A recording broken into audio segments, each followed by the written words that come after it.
अस्सलामुअलैकुम जी, क्या हाल है। अल्हम्दुलिल्लाह हम सब खैरियत से हैं। मैं उम्मीद करती हूँ आप सब खैरियत से होंगे। अल्लाह ताला हम सबको आजमाइशों से, बीमारियों से बचाए।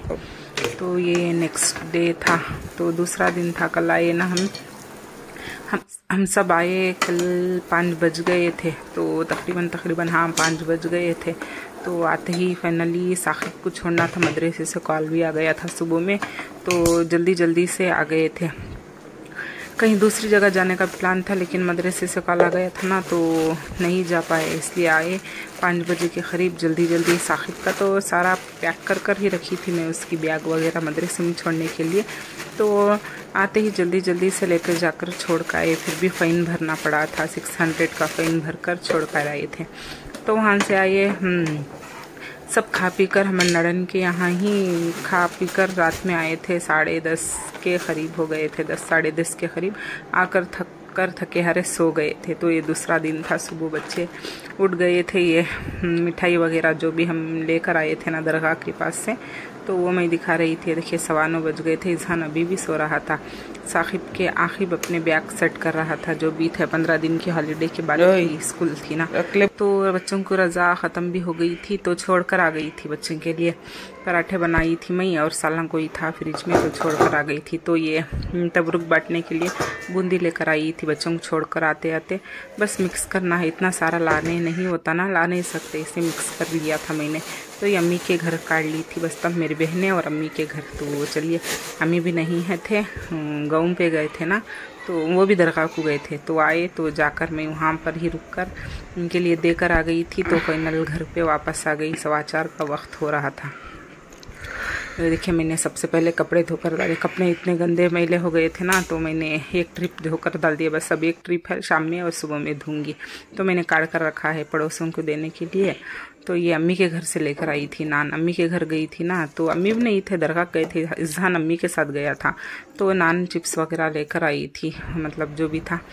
तो घर पर आई, मतलब मैंने खाना वाना पका दिया था।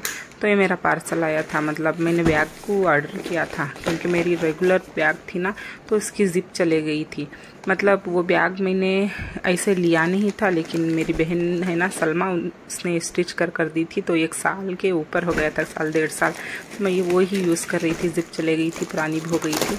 तो मैंने मेरी ट्रैवल ज़्यादा होती है ना गाड़ी में, तो गाड़ी ड्राइव करना, घर का काम सारा मैं ही करती हूँ, इसलिए बैग की ज़रूरत थी। तो मैंने मिंत्रा से बैग को ऑर्डर कर दिया था।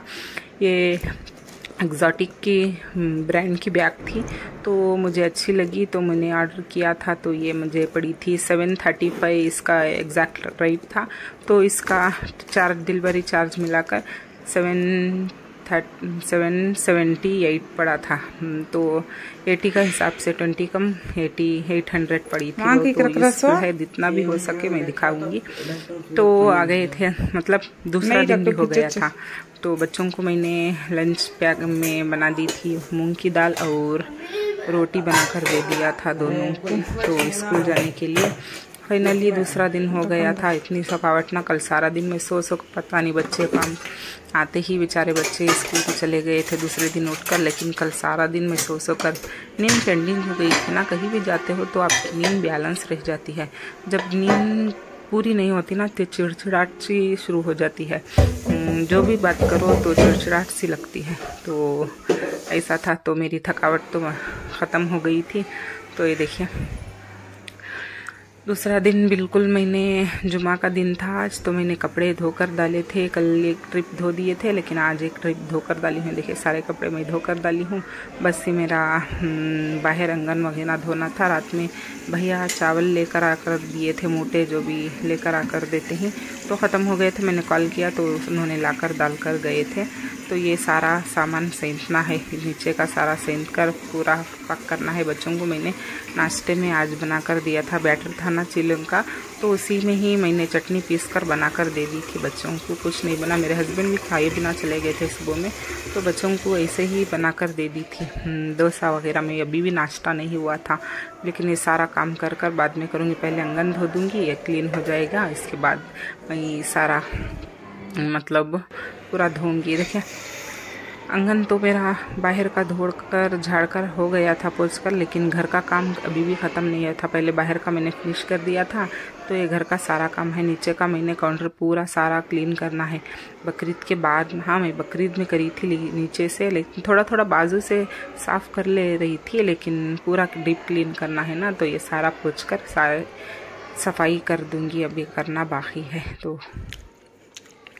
ये देखिए, मैंने काट कर सारा सामान और क्लीन कर कर जमा दिया था, मतलब जहाँ जहाँ से काटा था वहाँ पर धोकर जमा दी थी। सारा हो गया था क्लीन। ये देखिए, पूरा धुलारा वगैरह सब झाड़ दी थी, लेकिन अब घर झाड़ना है और घर की पोछा बाकी है, बर्तन वगैरह सब धोना बाकी है। ऊपर के धुलारे भी मैंने झटक दिए थे, फैन हो लाइट हो के, क्योंकि पता नहीं घर में इतनी धूल आती है ना, तो मुझे हर 8 रोज़ में एक बार थोड़े बहुत मैं धुलारा झटकती हूँ, लेकिन डीप क्लीन मैं महीने में एक बार करती हूँ।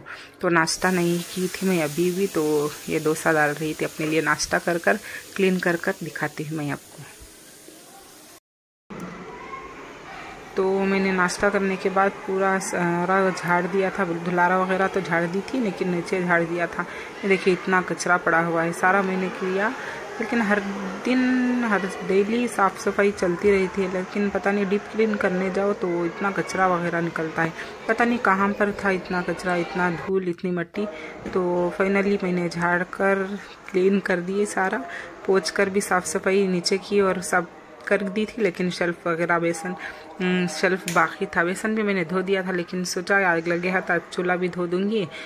तो चूल्हा धोते भी बहुत टाइम हो गया था ना, तो शेल्फ को ऐसे ही धो रही थी ऊपर से, लेकिन अंदर से जो भी था रैक वगैरह, ये दरीचे के जो भी स्टैंड थे, किचन के जो भी दरीचे के होते हैं ना, वो चिकने हो जाते हैं। मतलब जब भी अब फैन भी डालो तो वो चिकनाहट लग जाती है, इसलिए ये भी धोना बाकी था। तो इतने का काउंटर में साफ़ कर दूंगी।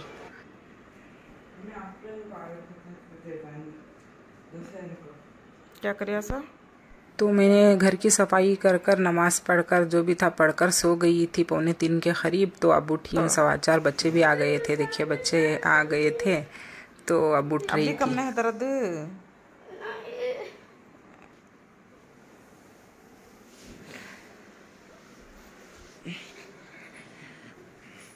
का खड़े कैसा दर्द है, कैसे बट कैसा करिया स्कूल में। तो इजहान को पता नहीं गर्दन में कैसा दर्द आ गया था। सुबह ही शावर देने नहाने गया था, लेकिन एकाएक गर्दन में दर्द आ गया था। तो मैं ऐसे ही आयोडेक्स लगड़कर स्कूल को भेज दिया था, लेकिन अभी भी कम नहीं हुआ। कह रहा था शायद डॉक्टर को दिखाना पड़ेगा। तो ऐसा है। तो देखिए, मैंने सफाई सारी कर कर, मतलब जो भी सामान जहाँ भी रखना था वहाँ पर रखकर, और इस पान के जो भी हर डेली धोते रहते हैं, लेकिन बर्तन में तो ये चम्मच वगैरह का थोड़ा, खाली सिर्फ चम्मच का इतना था, तो ये धोकर सो गई थी। तो अब ये सारा जमा दूंगी।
तो हो गई थी, मतलब असर की नमाज भी हो गई थी मेरी। तो करीब करीब मैंने पारा पढ़ कर आई थी। तो ये मैं अंडे बॉईल करने के लिए रखी हूँ, बना रही थी अंडे पल्लू। आज फ्राइडे थी, लेकिन गोश्त घर में बिल्कुल भी नहीं था, ख़त्म हो गया था। जाकर लाने के लिए गाड़ी में पेट्रोल ख़त्म हो गया था, ख़त्म नहीं हुआ था, बिल्कुल एंड हो गया था। तो जाने का, मुझे बंकू जाने का कुछ भी नहीं था। बंकू जाकर पहले पेट्रोल डलाओ, बाद में गोश्त वगैरह लेकर आओ, तो मुझे नहीं जमा था। बेजार भी आ रही थी, सुबह से काम भी ज़्यादा हो गया था ना, इसलिए मैंने सोचा कि अंडे पल्लू ही बना कर दे दूँगी। वह पता नहीं बच्चे खा लेंगे, मेरे हस्बैंड को पसंद है, वो भी खा लेंगे, कुछ नहीं कहेंगे। तो मैंने अंडे पल्लू बनाने के लिए अंडे को बॉईल करने के लिए रख दिया था। ये प्याज फ्राई कर रही थी, सारा प्रोसीजर मैंने कर रखी हूँ। और ये खीमा था, थोड़ा बहुत मोटा चिकना खीमा था फ्रिज में, तो मैंने काट लिया था। बस इसी में ही ये भी डालकर बघार दूँगी, तो मुँह में मिलता रहेगा ना दानेदार, तो इसलिए डालकर इनके अपनी, मतलब अंडे पल्लू में जब भी बनाती हूँ अलग से नहीं बनाती, जैसा बिरयानी बनाती हूँ वैसा नहीं बनाती। मतलब इसी में ही डालकर, पानी डालकर इसी में पकाकर इसी में ही दम पर छोड़ती हूँ। अलग से मीठा ना पानी वगैरह बिरयानी जैसा नहीं बनाती। अंडे पल्लू इसी में डालकर बनाती हूँ। अंडे पल्लू थोड़ी नरम सी भी अच्छी लगती है, बिरयानी टाइप फरारी अच्छी नहीं लगती। बिरयानी खा लोगे फरारी मतलब दानेदार नहीं रहती, दानेदार रहती ना तो खा लोगे तो अच्छा लगता है, लेकिन अंडे पल्लू अच्छी नहीं लगती। तो इसलिए मैंने अखनी बघार कर उसमें खीमा वगैरह डाल दिया था और ये कर दी थी लाइट को ऑन। अब माशाल्लाह से अजाम भी ये हो रही थी, पीछे अजान की आवाज़ भी आ रही थी। तो ये उबाल आता रहेगा जब तक मैं मगरिब की टाइम हो जाएगा ना, वक्त कम है, तो ये रख कर नमाज़ पढ़ लूँगी, 3 रकात पढ़ूँगी, इसके बाद देख कर दम पर छोड़ूँगी। तो चटनी पीसना बाकी है, सब काट कर रखी हूँ, बाद में अंडे भी बॉइल्ड है, कट कर लूँगी। चलिए, तो नमाज हो गई थी, अंडे पल्लू भी मेरी दम हो गई थी। तो मैंने अंडे को उसी में नहीं डाला, टाइम नहीं मिली थी ना, तो अंडे को बघार में नहीं डाली थी, अलादा ही छिलटे उतार कर काट लिया था। और ये चटनी भी पीस ली थी, ये अम्मी के लिए काट रही थी। अम्मी के गैस ख़त्म हो गई थी, अभी भी कॉल कर बोले थे, तो वो ख़त्म हो गई थी, तो उनके लिए काट रही थी। बस उनके लिए भी काट कर ले जाकर देकर आ जाऊँगी, तो सुबह में आएगा गैस, तो इसलिए तो मैं अपने लिए काट रही थी अंडे पल्लू खाने के लिए। बस इतना ही था आज के ब्लॉग में। पसंद आता हो तो लाइक शेयर कमेंट कीजिएगा, सब्सक्राइब कीजिएगा, दुआ में ज़रूर से याद रखिएगा। अल्लाह हाफिज़।